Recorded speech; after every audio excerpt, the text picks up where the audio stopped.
of Decolonise really started was because, it felt like there was so much talent out there in the punk scene in terms of kind of what a lot of black and brown people and people of colour were doing in the punk scene, but there wasn't really an outlet for that. There wasn't a space to celebrate it. So the festival is really about kind of, noting that down, celebrating the artists that are around today, making sure that we're kind of celebrating that history of it as well, and recognizing that we're not just kind of interlopers. We've always been here. We've been like a vital part of the punk and rock and indie and different scenes, and then creating space so that, anyone that comes to that festival can then go home after seeing a band and want to start their own band and then continue that lineage. I'd only heard of it, I think, after the 2018 festival, so I was really excited to go. And when I went, I couldn't believe that something like that existed, and I felt like it was really, really special. And I took my partner with me as well, and she thought it was really cool that I could sort of, this space existed for me to sort of meet other people who also people of colour doing music in the alt scene, and just see that like they're just smashing it as well. I attended the fest in 2019 for the first time, and I was just like, I think it has achieved everything it set out to do, because it is one of the most welcoming spaces for people of colour that I have ever been in, and I've heard lots of people echo that, both this year and in years before. In 2020, when it was dearly missed by the community, I think it's become a very important part of the scene life.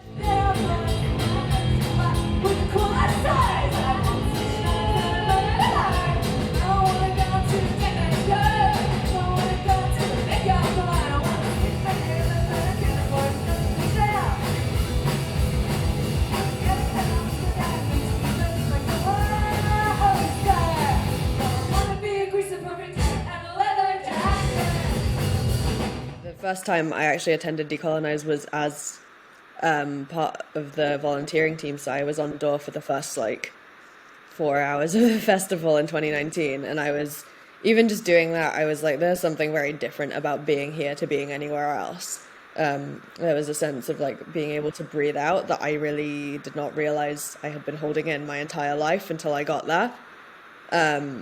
Because I don't know, I've been in context where maybe the majority have been people who look like me, but the expectations of them have been very different.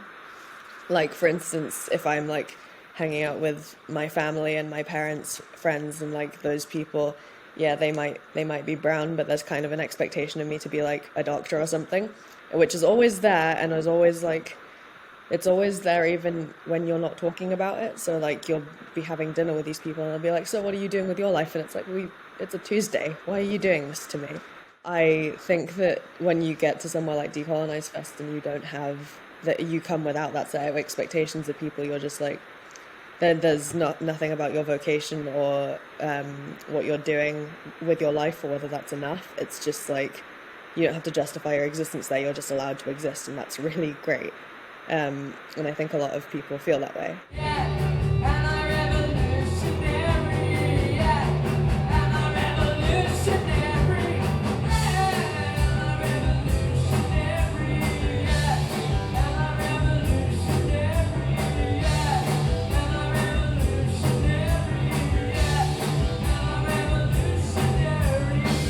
Decolonise Fest is one of those spaces where I think we've all wished we had it when we were teenagers or when we were kids, just somewhere where you could kind of be and realise that you weren't kind of the weird kids. In reality, there are loads of other people like us, and it's important to kind of be like us as well and to have that kind of way of expressing ourselves. So it's always amazing. Sometimes I take it for granted, actually. I always forget that this isn't, not everyone has this, and not everyone is able to be in this kind of community. And, it's important to kind of try and remember that this is something that we want to bring to kind of so many different people of colour, not only in the UK, but in Europe. We've had people come from different countries to come to Decolonise. So, it does feel really safe and sacred, and again we always get those kind of compliments that people say that they can come decolonize and, you know, listen to Rage Against the Machine 1 second and then kind of like chill out and listen to like some kind of like really intense club music, you know, the next second. And all those things matter at the same time. They're all kind of valid because we are complex human beings. Also, just add that, you know, for some of the artists performing on the day as well, that for some that'll be like the first time they've played a gig where they're surrounded by other people who look like them or have similar life experiences to them as well. Especially in sort of like the punk alternative scene as well, and that was really sort of special to sort of hear that kind of feedback as well, and people feel really comfortable in the environment. I think one thing that we try and do is make sure that people, you know, feel safe and that they can be themselves. And I think overall that was the case there, and that was really positive as well. You come back to me.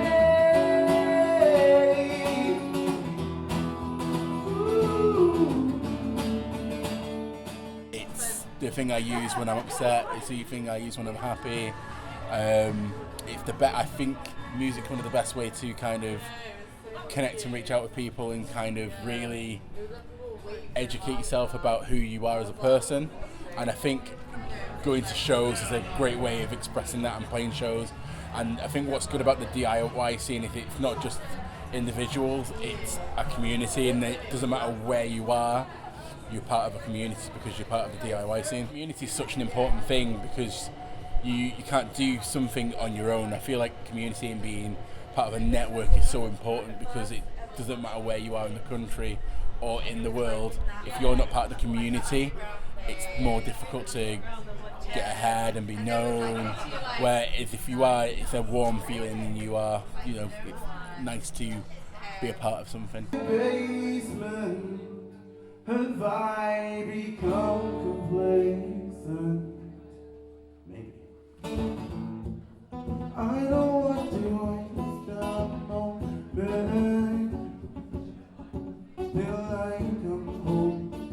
what I enjoy about being part of the scene now is that when I was younger, when I was growing up, there wasn't many role models, there wasn't many people of colour taking the forefront. I know there were a few, you know, you've got your Howard from the Killswitch Engage, you've got Kirk from Metallica, you've got a few prominent figures, but it wasn't enough.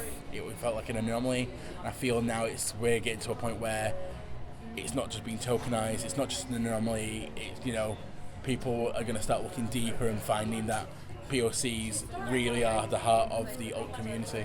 Now it's sort of getting to a point where it's being more inclusive, but then the inclusivity is on a termed basis. I don't feel like I feel like it's an anomaly or inclusion for inclusion's sake, rather it being just the norm. So that's why things like the Decolonise Fest is so important, because it's an anomaly and it shouldn't be.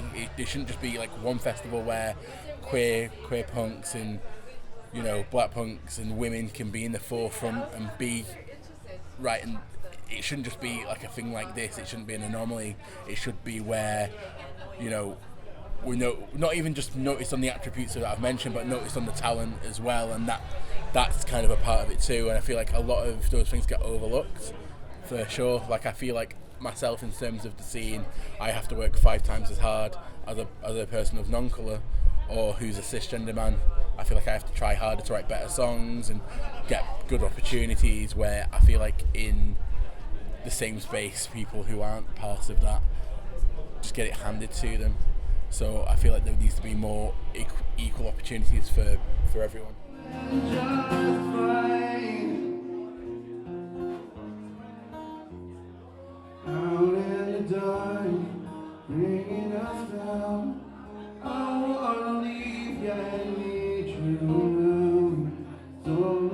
Passionflower in itself is a mental health project. I have various mental illness issues, and I've had most of my, if not all my adult life, and you know, I think a lot of people just find it really hard to talk to someone, and they feel like they're on their own and they have no one, and that goes twice as much for men. I feel like men have been kind of led to believe that they don't have to do that, they have to be strong, they have to carry the burdens on their shoulders, but that's not the case. Too many men are dying because they've not been able to express themselves or be themselves or be free or feel free to express themselves, and that's sad. That's a sad statistic. But then it's also, I feel, the way that mental health in men is portrayed and how women's mental health is portrayed are completely different. I feel people are generally more supportive towards women when they're going through these struggles and not supporting men in the same way. And I feel like that's not correct. So I feel like more men should be encouraged to speak the truth, speak the feelings, and reach out to their friends and family, and then in turn their friends and family should be able to acknowledge their feelings, recognise that these people are hurt and they're struggling, and then kind of be a good support system to them as well.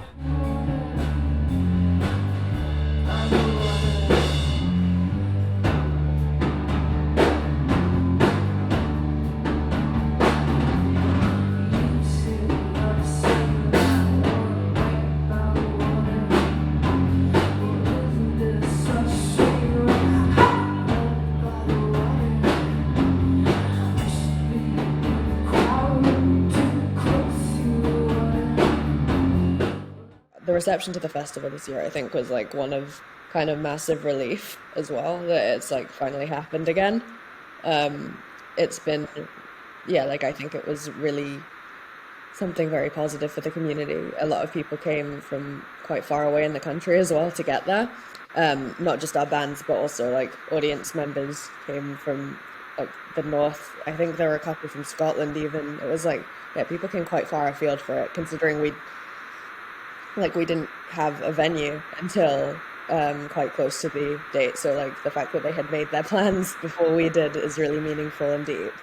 When people come to the festival, it does inspire a lot of people to potentially learn a new instrument or start a band.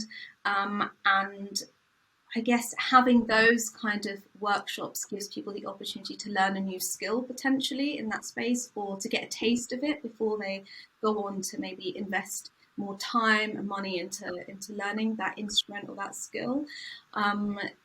Specifically with the two music-based workshops that we did this time, so black banjo playing and then also the synth workshop, those are quite unique, and I think often they're not particularly associated with sort of punk movement either. And obviously with Decolonise Fest being sort of more punk and DIY based, that might to some people seem at odds, but I guess it's sort of looking at a more sort of expansive definition of what it means to be punk.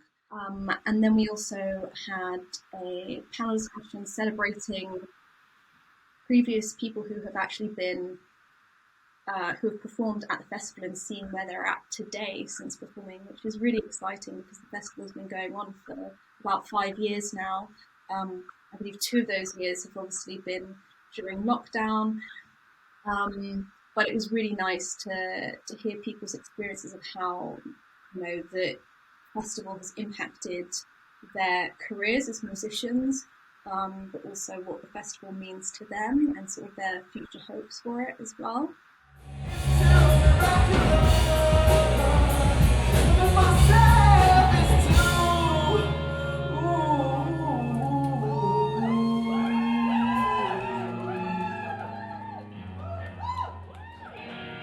So, I mean, we've been really lucky that because we are who we are and we do what we do, you know, it's kind of niche in a way that we've been able to kind of draw so many amazing bands to the festival. So we've actually had, you know, been able to see so many acts just kind of rise and rise and rise. Definitely kind of one of the big ones was Bob Villain, and they played our 2018 festival. And they actually formed to play Decolonise Fest, like a lot of bands do. They kind of had that in mind that they were going to kind of come together and like play the festival, and they did.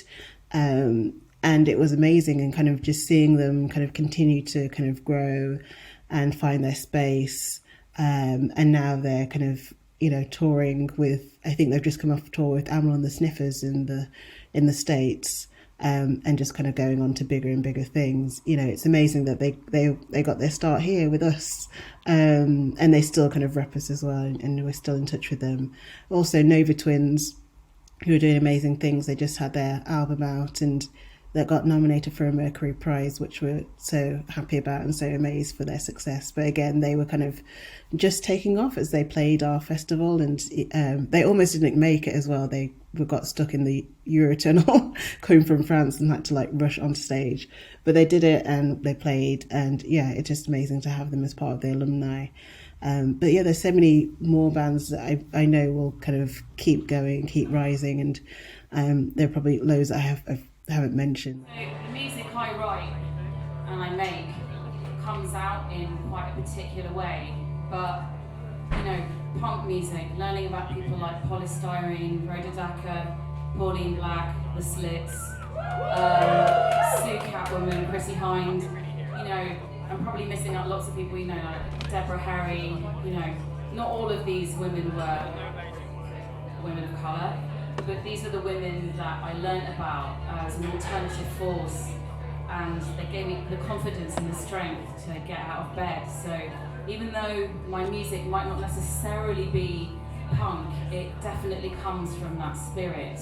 And I know that Polystyrene later in life went on to express more of her interest in sort of South Asian culture and stuff, but a lot of that primal female voice, that DIY spirit, is very much in what I do.